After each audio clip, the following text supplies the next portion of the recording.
This news is funded by viewers like you. Please support our work at democracynow.org/give.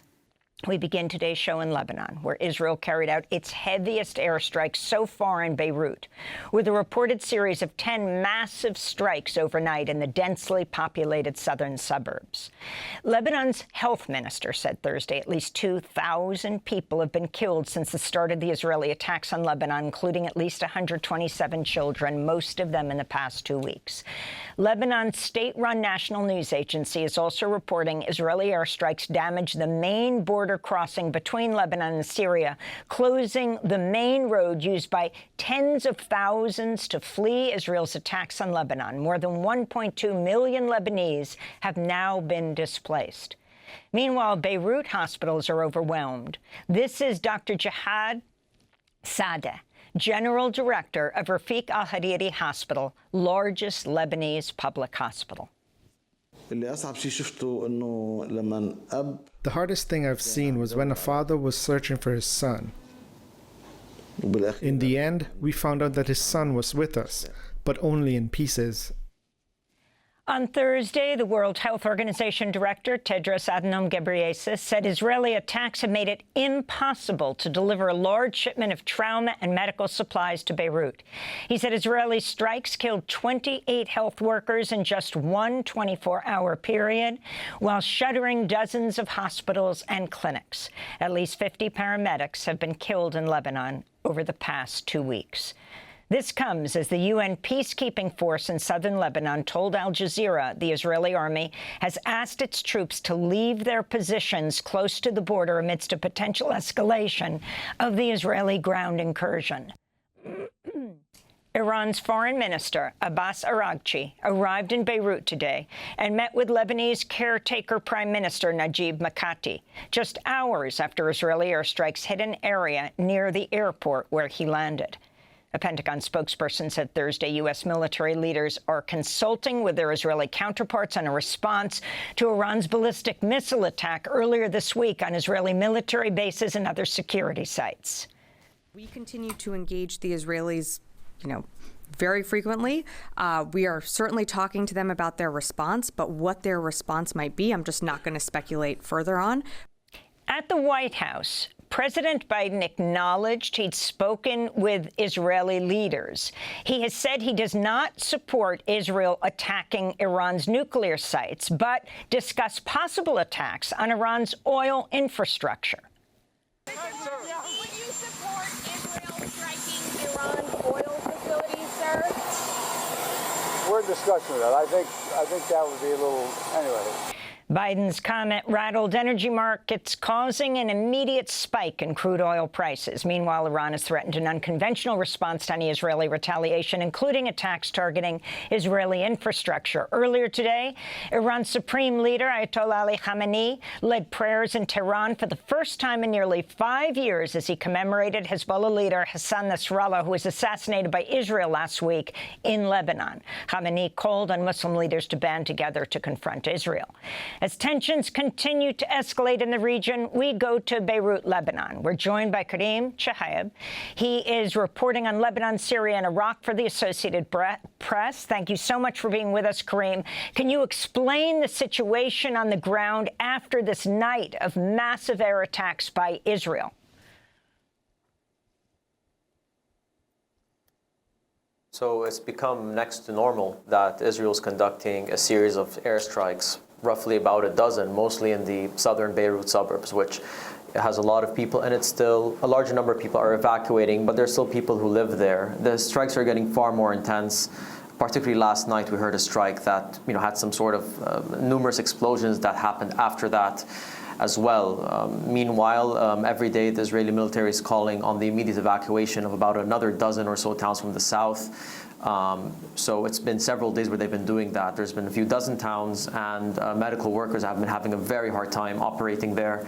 The Lebanese Red Cross, while relocating wounded people from the south, where were caught in an Israeli airstrike, where 4 of their volunteers were wounded, and a Lebanese soldier was killed in that evacuation operation. And there are reports now that one of the most important hospitals in the southeast is closing its doors because of a strike that hit very close to the hospital.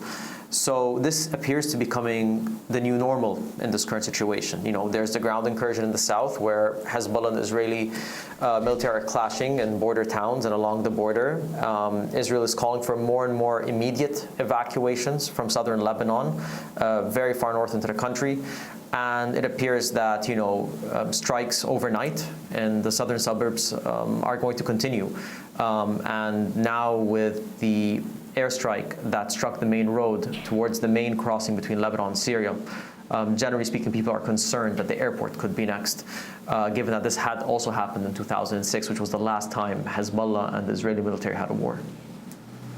Can you talk about the number of paramedics, doctors, medical staff who've been killed just in the last few days, Kareem? What kind of effect is this bombing has had on the hospitals, and what the World Health Organization head, Ghebreyesus, has said about trying to get aid into Beirut right now?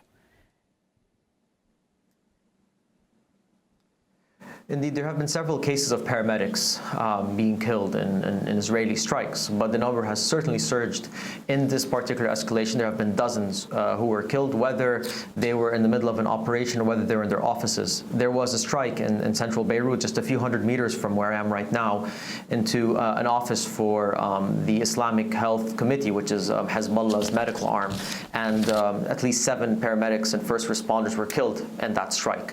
And at a time where evacuations orders have increased, at a time where strikes have intensified, the hospitals are really struggling to keep up with the number of patients. And of course, you know, medical staff, paramedics, first responders are also struggling a lot to get people out. And this appears to be a trend going forward in this conflict. And what have you been able to find out about Israel using white phosphorus? Explain what it is and where you believe it may have been used.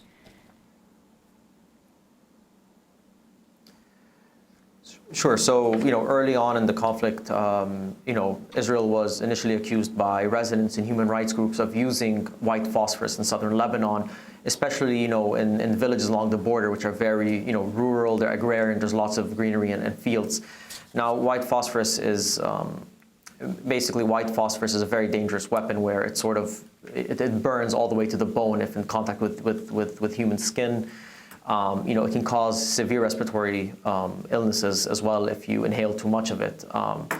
Now, the concern is that if it's used in heavily populated areas, it is considered a violation of international law. Now, Israel always says that it uses it as a smokescreen or to, you know, primarily as a smokescreen, not to target civilians or as a weapon of war. Human Rights Watch and Amnesty and other organizations have corroborated information where they have seen that this is not entirely the case. That's what they've concluded. Now, the conversation, you know, months later, just the other day, has sort of come back. In that strike, I had told you about just a moment ago where in central Beirut that hit that office, and another strike nearby in the southern suburbs. You know, people were talking a lot about unpleasant smells, and state media had reported that there was use of white phosphorus. Now, there is no confirmation of that yet. We had spoken to the health minister, Firas Abiad, who said that they're in the process of verifying it.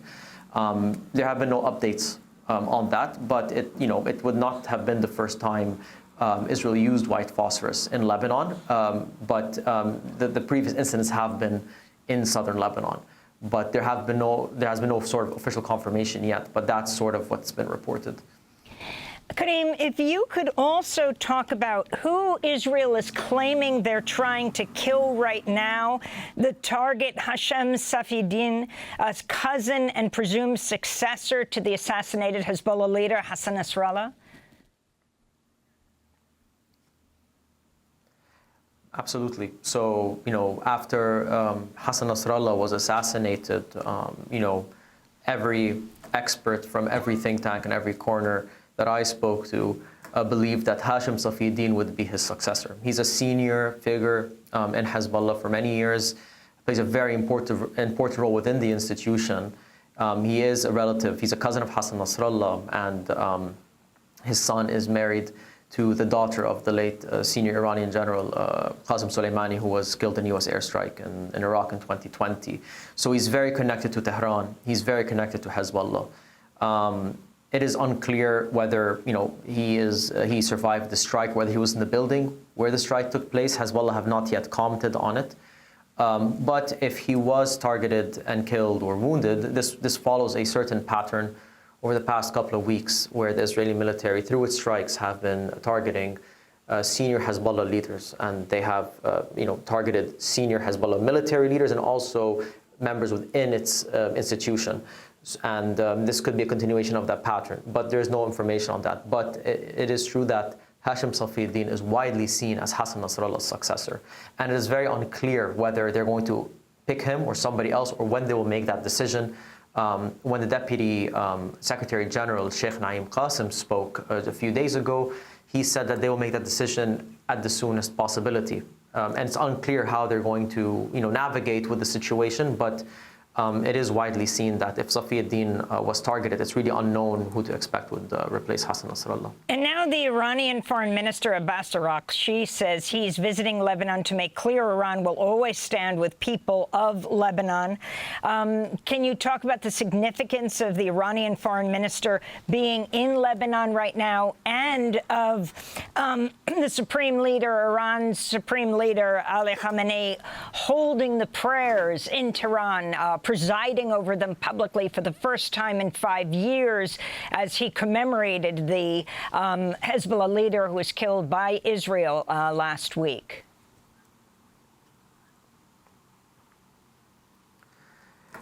Yeah, so the Iranian foreign minister, has been holding meetings with senior officials, including Prime Minister Najib Mikati, who's off right behind me in this building, and it appears that in the words that they're saying, that Iran is trying to garner international support for Lebanon, trying to pile the pressure diplomatically on Israel. That's how they've been spinning it.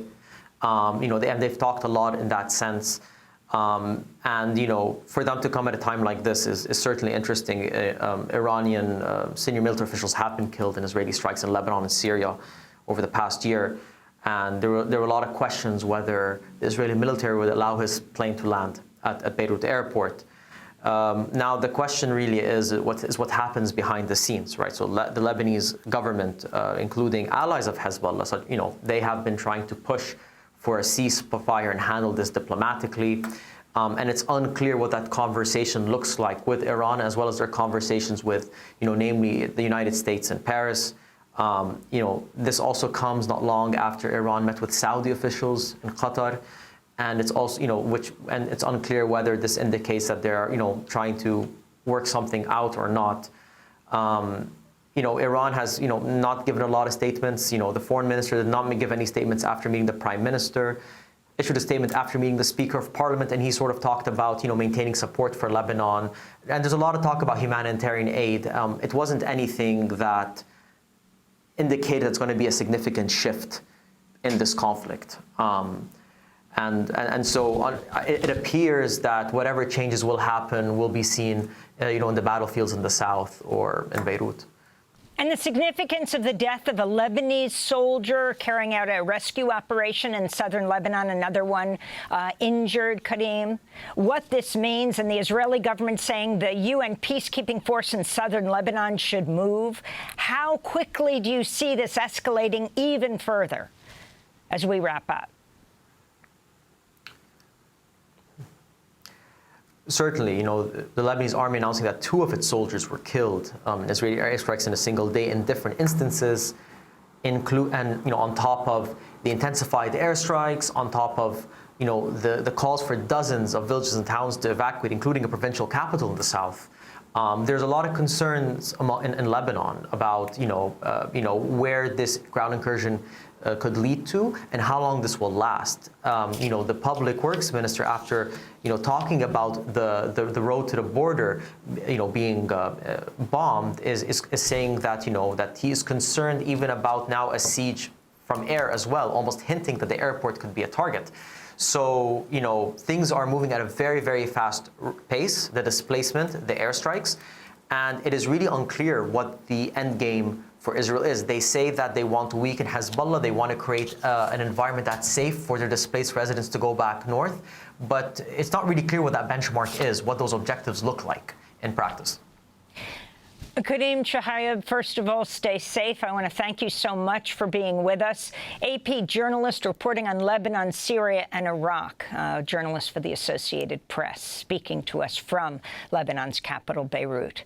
Democracy Now! Is funded by viewers like you. Please give today at democracynow.org/give.